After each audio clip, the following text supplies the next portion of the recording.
Good morning, everyone. Today's lecture will delve into the fascinating field of SETI, the search for extraterrestrial intelligence.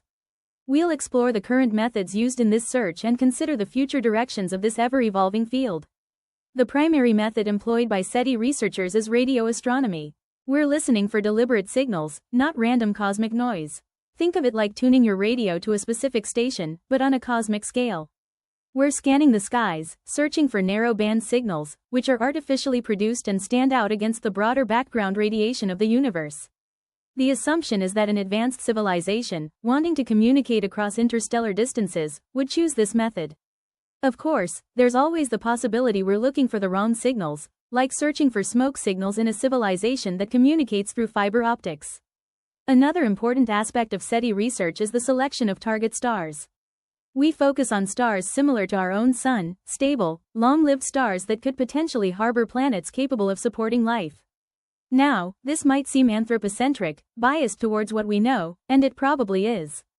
However, it makes sense to start with what we understand best. On a side note, recent advancements in exoplanet detection have given us a much larger sample size of potential targets, significantly expanding the scope of our search.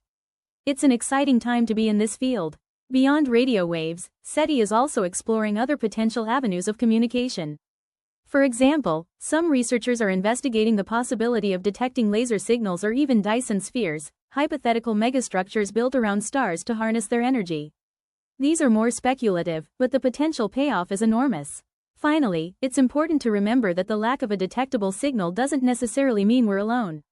It could be a matter of sensitivity. Our current technology might not be advanced enough to pick up faint signals, or perhaps we're not looking in the right place at the right time. The search continues, and with ever-improving technology, the chances of discovering evidence of extraterrestrial intelligence are only increasing.